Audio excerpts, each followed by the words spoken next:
زندگی یہ نہیں ہے کسی کے لیے، زندگی ہے نبی کی، نبی کے لیے زندگی ہے، زندگی ہے نبی کی، نبی کے لیے زندگی یہ نہیں ہے کسی کے لیے۔ نہ سمجھ مرتے ہیں زندگی کے لیے، نہ سمجھ مرتے ہیں زندگی کے لیے، نہ سمجھ مرتے ہیں زندگی کے لیے، نہ سمجھ مرتے ہیں زندگی کے لیے، جینا مرنا ہے سب کچھ نبی کے لیے، جینا مرنا ہے سب کچھ نبی کے لیے، زندگی ہے نبی کی، نبی کے لیے زندگی یہ نہیں ہے کسی کے لیے۔ چاندنی 4 دن ہے سبھی کے لیے، چاندنی 4 دن ہے سبھی کے لیے، چاندنی 4 دن ہے سبھی کے لیے، ہے سدا چاند عبد النبی کے لیے، ہے سدا چاند عبد النبی کے لیے، زندگی یہ نہیں ہے کسی کے لیے، زندگی ہے نبی کی، نبی کے لیے۔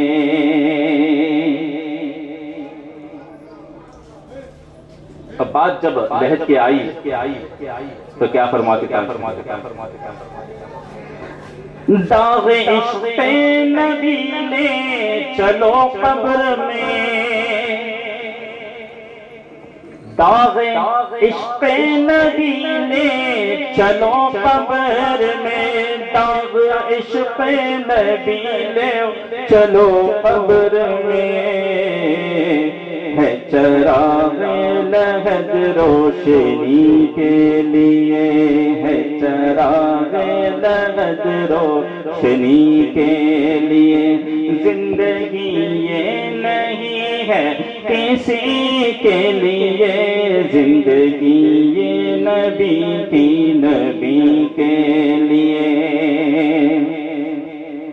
مسلک اعلی حضرت سلامت رہے، مسلک اعلی حضرت سلامت رہے، مسلک اعلی حضرت سلامت رہے، مسلک اعلی حضرت سلامت رہے، ایک پہچان دین نبی کے لیے، ایک پہچان دین نبی کے لیے، زندگی یہ نہیں ہے کسی کے لیے، زندگی ہے نبی کی، نبی کے لیے۔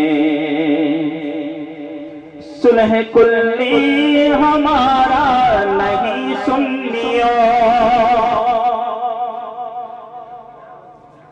صلح کلی ہمارا نہیں سنیوں، صلح کلی ہمارا نہیں سنیوں، سنی مسلم ہے سچا نبی کے لیے، سنی سچا ہے مسلم نبی کے لیے، زندگی یہ نہیں ہے کسی کے لیے، زندگی ہے نبی کی، نبی کے لیے۔ اختر قادری خلد میں چل دیا، اختر قادری خلد میں چل دیا، اختر قادری خلد میں چل دیا، خلد وہاں ہے ہر ایک قادری کے لیے، خلد وہاں ہے ہر ایک قادری کے لیے، زندگی یہ نہیں ہے کسی کے لیے، زندگی ہے نبی کی، نبی کے لیے۔ السلام علیکم ورحمۃ اللہ وبرکاتہ۔ الحمد لله الذي أبدع الأفلاك والأرضين،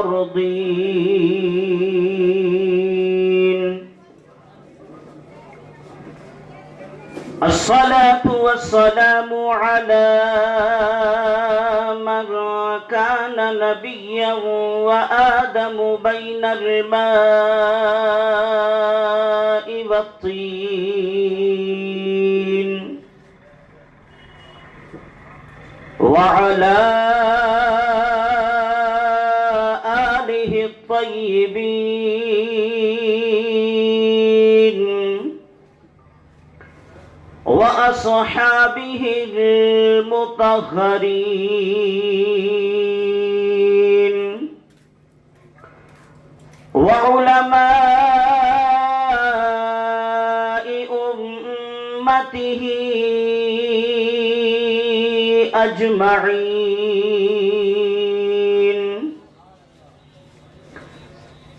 أما بعد، فأعوذ بالله من الشيطان الرجيم، بسم الله الرحمن الرحيم، ذلك الذي يبشر الله عباده الذين آمنوا وعملوا الصالحات،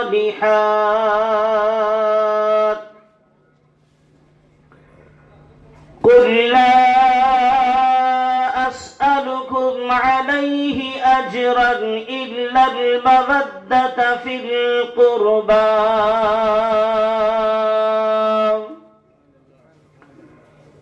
صدق الله المولانا العظيم، وبلغنا رسوله النبي الأمين المكين المتين الكريم، ونحن على ذلك لمن الشاهدين والشاكرين، والحمد لله رب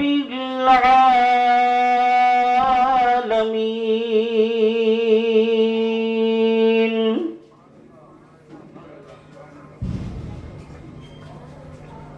قلم فرسود جا پارازی ہجراں یا رسول اللہ، قلم فرسود جا پارازی ہجراں یا رسول اللہ، دلم پز مردہ آواراز عصیاں یا رسول اللہ، چوں سوئے من گزر آری منے مسکین زیناز آری، فدائے نقش نعلی ند کنم جا یا رسول اللہ،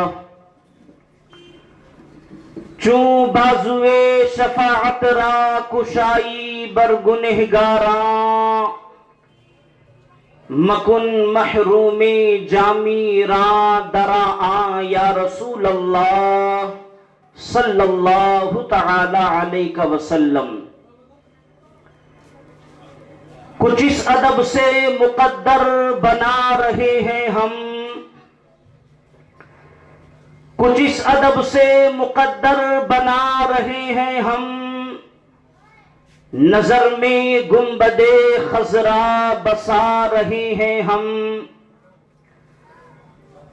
فرشتوں ہاتھ بٹاؤ ہمارے کاموں میں،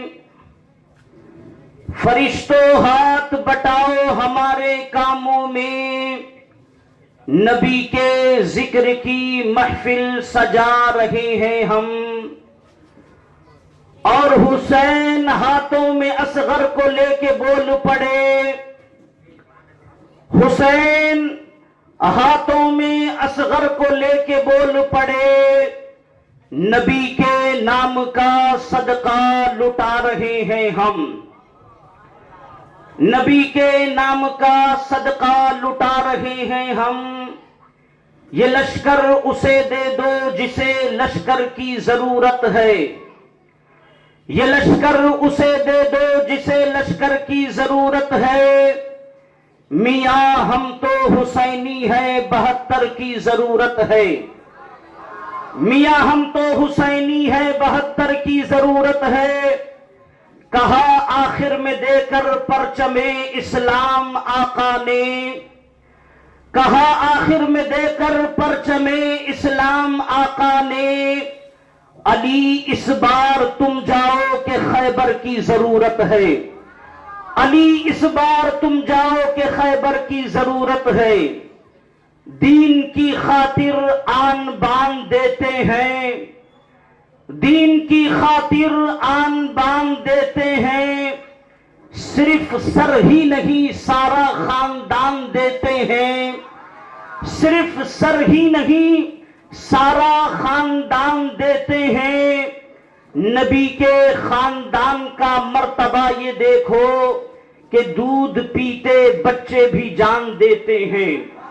کوفیوں کی تو عید ہو جاتی، کوفیوں کی تو عید ہو جاتی، روح مظہر اگر شہید ہو جاتی، سر نہ دیتے اگر حسین سجدے میں، سر نہ دیتے حسین اگر سجدے میں، ساری دنیا یزید ہو جاتی۔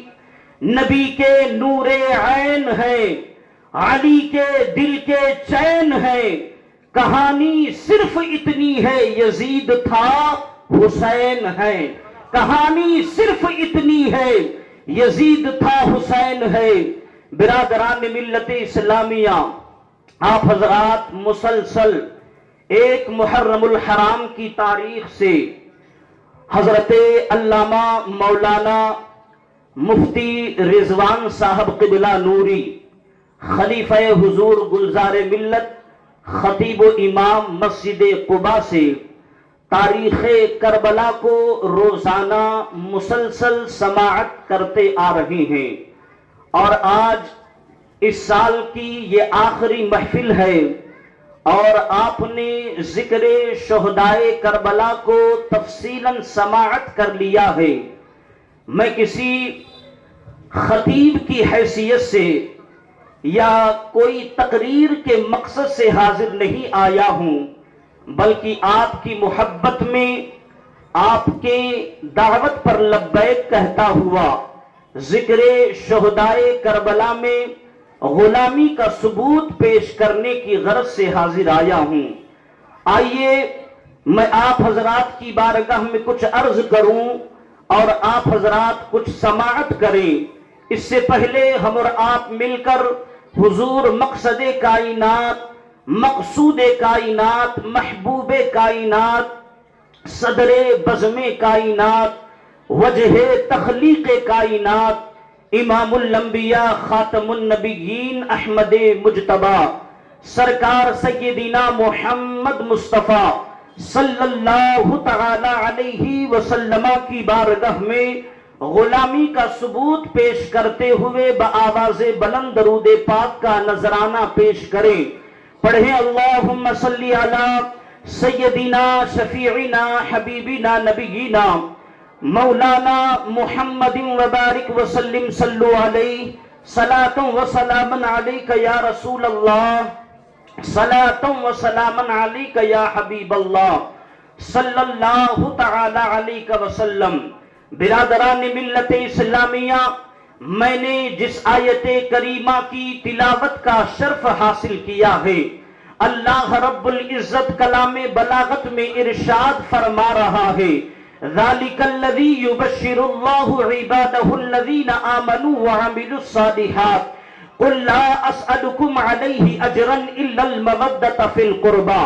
برادران ملت اسلامیہ، اس آیت کریمہ کی تفسیر کی روشنی میں، اس آیت کریمہ کی شان نزول کی روشنی میں، حضرت علامہ نعیم الدین مراد آبادی علیہ الرحمت والرضوان ارشاد فرماتے ہیں، گویا وہ یہ ارشاد فرماتے ہیں کہ اللہ رب العزت نے اس آیت کریمہ کو اہل بیت پاک کی مودت میں نازل فرمایا ہے۔ اللہ رب العزت نے اس آیت مبارکہ کو حضرت امام حسن و حسین کی شان میں نازل فرمایا ہے۔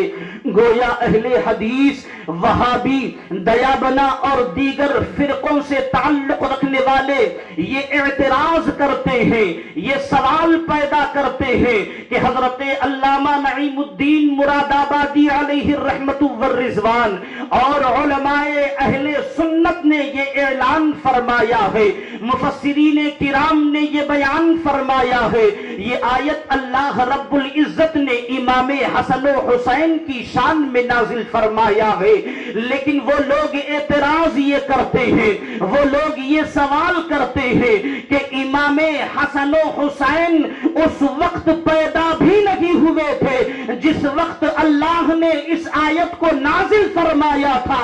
یہ کیسے ممکن ہو سکتا ہے کہ اللہ رب العزت نے قرآن پاک کی اس آیت کو امام حسن و حسین کی شان میں نازل فرمایا ہے؟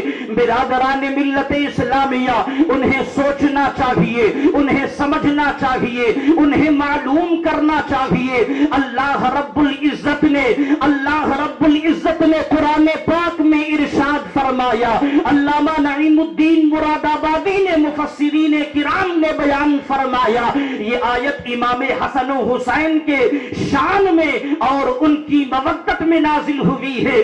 اعتراض کرنے والے کرتے رہے، اعتراض کرنے والے اعتراض کرتے رہے، لیکن اللہ نے قانون بتا دیا، اللہ نے ضابطہ بتا دیا۔ علماء بیان فرماتے ہیں، ایک قانون قدرت ہوتا ہے، ایک تقاضۂ محبت ہوتی ہے، لیکن اللہ رب العزت کا قانون کبھی نہیں بدلتا۔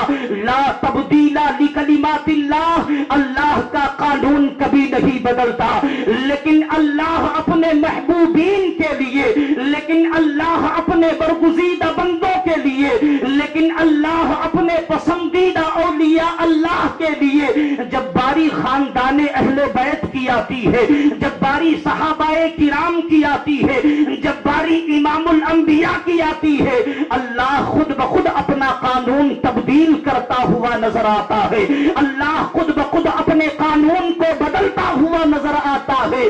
برادران ملت اسلامیہ، اللہ نے قرآن میں بیان فرمایا، هل أتى على الإنسان حين من الدهر لم يكن شيئا مذكورا۔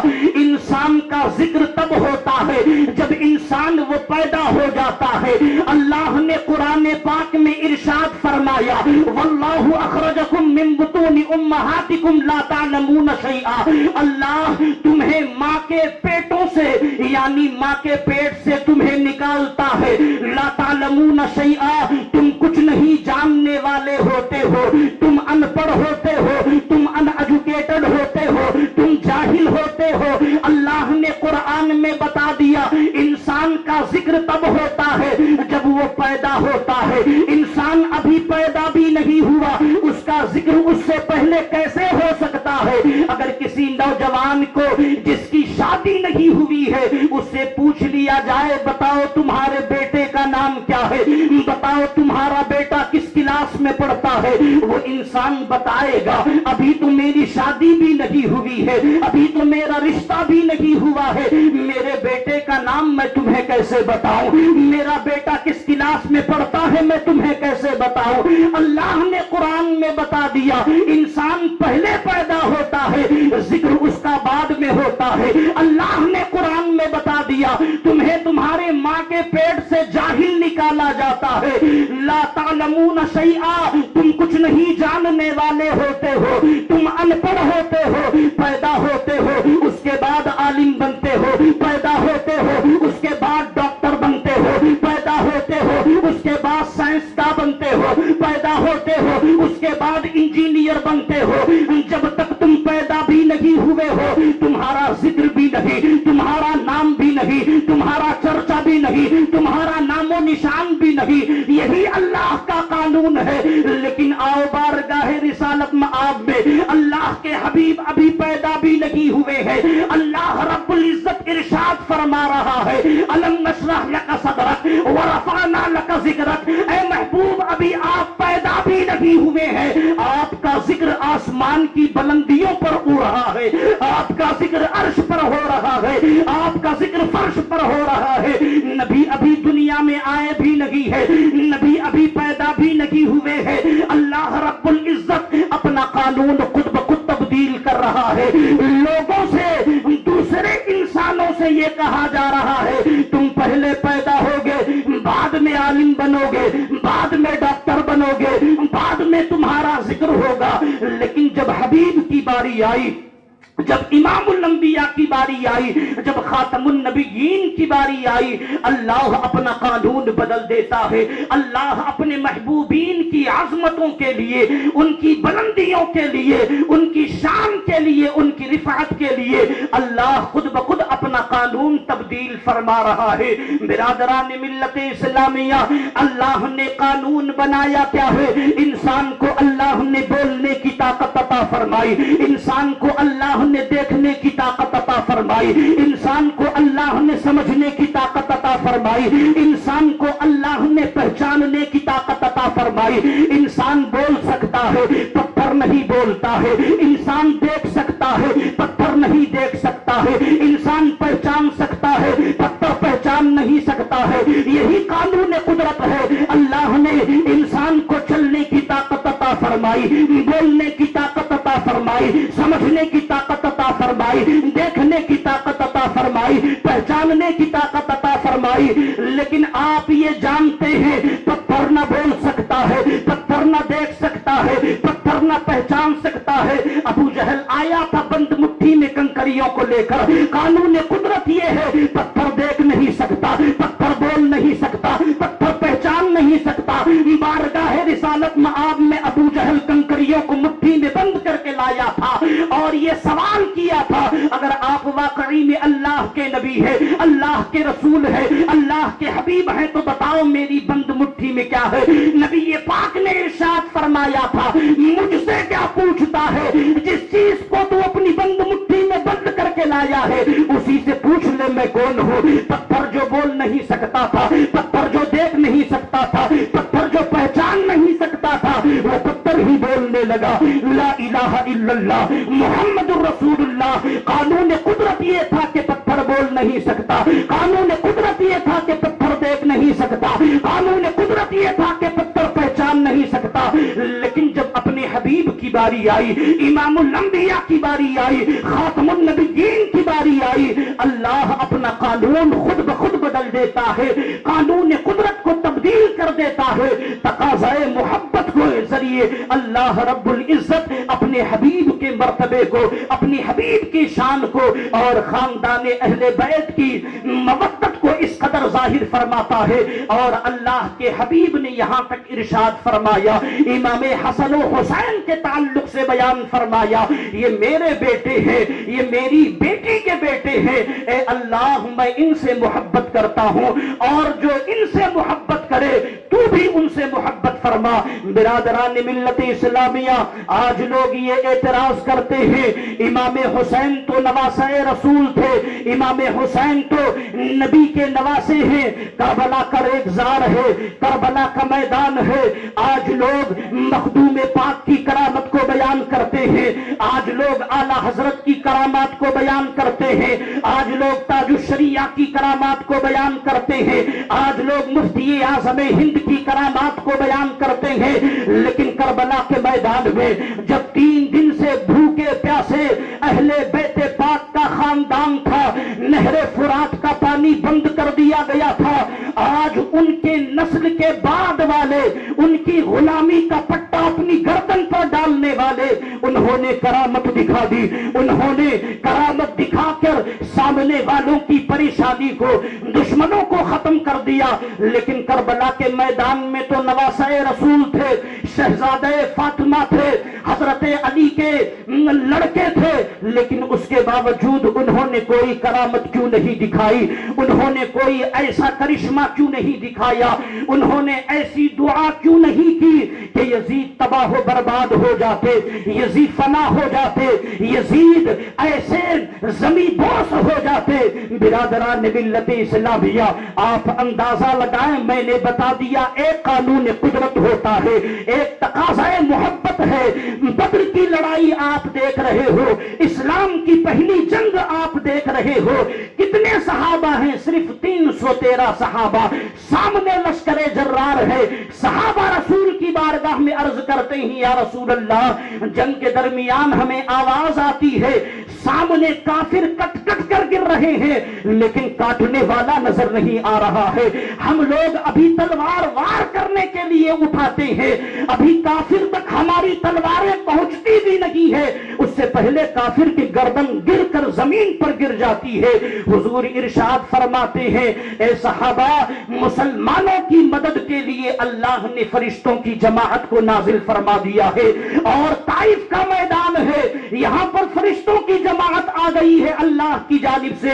طائف میں اللہ کے رسول صلی اللہ تعالی علیہ وسلم پر پتھر برسائے جا رہے ہیں، پیشانی سے لے کر پورے جسم سے ہوتا ہوا نبی پاک کا خون نالین مقدسہ میں جمع ہو گیا ہے، اور حضور پاک صلی اللہ تعالی علیہ وسلم لہو لہان ہو گئے ہیں، لیکن اللہ کی مدد نہیں آئی ہے۔ کیا اس وقت اگر اللہ کے رسول دعا فرما دیتے کہ اللہ مدد دینے پر، مدد بھیجنے پر قدرت نہیں رکھتا تھا؟ اللہ ضرور مدد رکھتا تھا، لیکن وہاں قانون قدرت دکھانا تھا، تقاضۂ محبت نہیں دکھاتی تھی۔ کربلا کے میدان میں بھی اللہ کے حبیب تو پہلے ہی سے جانتے تھے، جب امام علی مقام بچپنے میں تھے، اسی وقت رسول پاک کو بتا دیا گیا تھا، رسول پاک نے بھی بتا دیا تھا کہ یہ میرا شہزادہ کربلا کے میدان میں شہید ہوگا۔ نہ حضرت فاطمہ نے یہ دعا فرمائی، نہ حضرت علی نے یہ دعا فرمائی، نہ حضور پاک نے یہ دعا فرمائی۔ دعا کی گئی تو کیا کی گئی؟ اے اللہ، میرے حسین کو صبر عطا فرما، میرے حسین کو استقامت عطا فرما، میرے حسین کو اس امتحان میں کامیابی عطا فرما۔ وہاں کرامت نہیں دکھانی تھی، وہاں شہادت دکھائی جانی تھی، وہاں استقامت دکھائی جانا تھا، وہاں صبر دکھایا جانا تھا۔ اور اگر یہی کرامت دیکھ لیتے تو انا ساگر پورا کاسے میں، غریب نواز کے کاسے میں سمٹ آیا تھا۔ امام حسین کے یہ بیٹوں کے بیٹوں کے بیٹوں کے بیٹے ہیں، جب ان کے اشارے پر انا ساگر کاسے میں سمٹ آ سکتا ہے تو کیا امام حسین کے بلانے پر نہر فرات نہیں آ سکتا؟ ضرور آ سکتا تھا، لیکن وہاں کچھ اور دکھانا رب کو منظور تھا، وہاں صبر دکھانا منظور تھا، وہاں استقامت دکھائی جانی تھی، وہاں شہادت کے ذریعے اسلام کو پھیلایا جانا تھا، وہاں شہادت کے ذریعے لوگوں کے درمیان اسلام کی محبت کو ڈالنا تھا۔ برادران ملت اسلامیہ، یہ قربانی، یہ شہادت بڑی عظیم ہے۔ ہمارے بچپنے سے نہیں، ہمارے باپ دادا کے بچپنے سے لے کر تاریخ کربلا اور ذکر شہدائے کربلا کو ہم سارے لوگ سنتے آ رہے ہیں، اور یہاں پر جہاں امام نگر بیت الروڈ سرکل میں ہر سال ہمارے بچپنے سے ہم لوگ اس منظر کو دیکھ رہے ہیں۔ ایک زمانہ وہ بھی تھا کہ ہمارے والد محترم بھی 10 روزہ یہاں تقریر کرتے تھے، اور یہاں کی کمیٹی، یہاں کے ذمہ داران یہ ہر سال بڑی محنت سے، بڑی مشقت سے، بڑی عقیدت سے، بڑی محبت سے ہر سال عالمی دین کو، علماء کرام کو بلا کر ذکر شہدائے کربلا کی یاد کو تازہ کرتے ہیں اور اس تاریخ کو سماعت کرتے ہیں۔ ہر سال ہم ان واقعات کو سنتے ہیں، ہمارے دل میں ایمان کی حرارت پیدا ہوتی ہے، ہمارے دل میں اہل بیت کی محبت پیدا ہوتی ہے، ہمارے دلوں میں صحابہ کرام کی عقیدت پیدا ہوتی ہے۔ ہمیں چاہیے کہ صرف واقعات کربلا کو سماعت کر کے تاریخ کربلا کو سن کر، صحابہ کرام کی تاریخ کو سن کر صرف باتوں کو سن کر چھوڑ نہیں دینا چاہیے، ہمیں یہ سوچنا چاہیے، ہمیں یہ سمجھنا چاہیے۔ مسلسل 52 سال یا 55 سال سے اس محلے میں ذکر شہدائے کربلا کی محفل ہو رہی ہے۔ امام حسین نمازی تھے، امام حسین جھوٹ نہیں بولتے تھے، ادھر گھر کا گھر لٹ رہا تھا لیکن تلاوت کلام اللہ چل رہی تھی، ادھر گھر قربان کیے جا رہے تھے، ادھر پردہ نشین خواتین پردے کی عزت و آبرو عصمت کی حفاظت کر رہے تھے، ادھر خاندان لٹ رہا تھا، علی اصغر، علی اکبر، قاسم اول محمد شہید ہو رہے تھے، ادھر نماز پنجگانہ نہیں چھوٹ رہی تھی۔ امام حسین نے ہمیں کیا بتایا کہ ہم قربانیاں تو دے سکتے ہیں، شہید تو ہو سکتے ہیں، لیکن نماز ہرگز نہیں چھوڑیں گے، غلط آدمی کے ہاتھ میں ہاتھ کبھی نہیں دیں گے، کبھی جھوٹ نہیں بولیں گے، اپنے بہن بیٹیوں کو پردے کی تحت زندگی گزارنے کی تلقین کریں گے۔ اور ہمیں چاہیے واقعات کربلا سننے کے ساتھ ساتھ ہمیں مکمل طور پر اس پر عمل کرنے کی بھی کوشش کرنی چاہیے۔ میرے بولنے میں، آپ کے سماعت کرنے میں علماء کرام کا بڑا قافلہ اسٹیج پر رونق افروز ہے، یہ بڑے بڑے خطیب اور وقت کے بڑے بڑے خطبہ ہیں، جہاں اگر دوسرے شہر چلے جائیں تو ان کے خطابات کو سننے کے لیے، ان کے بیانات کو سننے کے لیے سننے والوں کا سیلاب امڑ پڑتا ہے۔ یہ آپ کی خوش قسمتی ہے کہ آپ نے بہترین خطیب کو، عمدہ صلاحیت مند عالم دین کو آپ نے ذکر شہدائے کربلا کو سننے کے لیے، اور اس محلے کے امام حضرت علامہ مولانا طاہر اشرفی صاحب قبلہ بھی یہاں موجود ہیں، دیگر علماء کرام بھی موجود ہیں۔